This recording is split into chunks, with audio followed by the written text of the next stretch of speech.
ఇది మీ పాత నగ.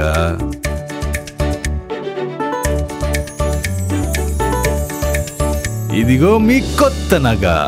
పాత నగకు సమానమైన బరువుకు 5 నుంచి 11 నెలల్లో కొత్త డిజైన్ లో నగలు తీసుకోండి. మీ పాత నగలిస్తే చాలు, దీనిపైన నయా పైసా ఇవ్వాల్సిన పనిలేదు. ఈ మ్యాజిక్ మీ లలితలో మాత్రమే. Lalitha advance plan.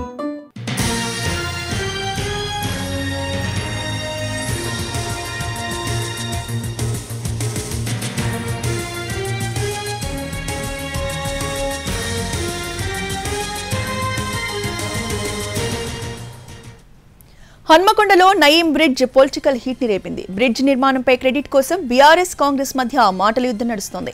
బ్రిడ్జ్ ని దాదాపు తామే 90% పూర్తి చేశామన్న కేటీఆర్ వ్యాఖ్యలపై కాంగ్రెస్ మండిపడుతోంది. బహిరంగ చర్చకు రావాలని ఎమ్మెల్యే నాయిని రాజేందర్ రెడ్డి సవాల్ చేశారు. భారీగా కాంగ్రెస్ శ్రేణులు స్థానికులు అక్కడికి చేరుకోవడంతో ఉద్రిక్తత నెలకొంది. బీఆర్ఎస్ నేతలెవరూ రాలేదు. బ్రిడ్జ్ ఎప్పుడు ప్రారంభమైంది, ఎవరు పూర్తి చేశారో ప్రజలకు తెలుసన్న ఎమ్మెల్యే రాజేందర్ రెడ్డి కేటీఆర్ క్షమాపణలు చెప్పాలంటూ డిమాండ్ చేశారు.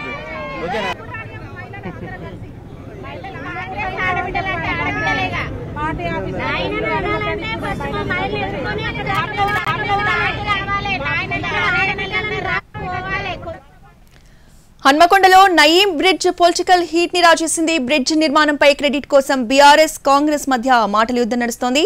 బ్రిడ్జ్ ని దాదాపు తామే 90% పూర్తి చేశామన్న కేటీఆర్ వ్యాఖ్యలపై కాంగ్రెస్ మండిపడుతోంది. ఇదే అంశంపై పూర్తి అప్డేట్స్ ని మా ప్రతినిధి అరుణ్ అందిస్తారు. అరుణ్, ప్రస్తుతం మనం నయీంనగర్ బ్రిడ్జ్ దగ్గర ఉన్నాం. ఈ నయీంనగర్ బ్రిడ్జ్ చాలా కీలకమైనటువంటి బ్రిడ్జ్. కరీంనగర్ వరంగల్ కి సంబంధించినటువంటి ప్రధాన రహదారిని తీసుకెళ్లేటువంటి ఈ బ్రిడ్జ్ నిర్మాణం చేసే కోసం చాలా రోజులుగా ప్రతిపాదన చేశారు. ఎందుకంటే ఇది పెద్ద ఎత్తున ఈ నాలా ద్వారా ఇక్కడ నీళ్లు పోతాయి. దాదాపుగా 40-45 కాలనీలు ములగడానికి ఈ నాలానే ప్రధాన కారణం. ఈ నాలా మీద బ్రిడ్జ్ నిర్మాణం చేస్తే, నయీంనగర్ బ్రిడ్జ్ నిర్మాణం చేస్తే ఎలాంటి ఇబ్బందులు తలెత్తవని కేటీఆర్ 2021లో ఇక్కడ వరదలు వచ్చిన టైంలో, ముంపుకు వచ్చిన టైంలో దాన్ని ప్రతిపాదన చేశారు. కానీ నిర్మాణం అయితే చేపట్టలేదు. కాంగ్రెస్ ప్రభుత్వం వచ్చిన తర్వాత ఇక్కడ నిర్మాణం కేవలం 4 నెలల కాలంలోనే ఈ బ్రిడ్జ్ నిర్మాణం జరిగింది. ఈ క్రెడిట్ మనకు దక్కాల్సింది కాస్త కాంగ్రెస్ కి ఎందుకు వెళ్ళింది అంటూ వరంగల్ వెస్ట్ నియోజకవర్గం సంబంధించినటువంటి కార్యకర్తలతో, నేతలతో సమావేశం జరిగిన సందర్భంగా కేటీఆర్ చేసినటువంటి వ్యాఖ్యలు కొంత వివాదాస్పదమైన, ఇది మన హయాంలో నిర్మాణం చేశాం కదా, వాళ్ళు ఎందుకు పూల సన్మానం చేసుకుంటున్నారని చేసిన కామెంట్ మీద కాంగ్రెస్ నేతలందరూ కూడా స్పందించారు. అసలు ఈ బ్రిడ్జ్ ఎవరు నిర్మాణం చేశారు, దీనికి గల కారణం ఏంటో చెప్పాలి. ఈ నిర్మాణం కేవలం ఆ టైంలో బీఆర్ఎస్ ప్రభుత్వం హయాంలో ఏం చేయలేదు.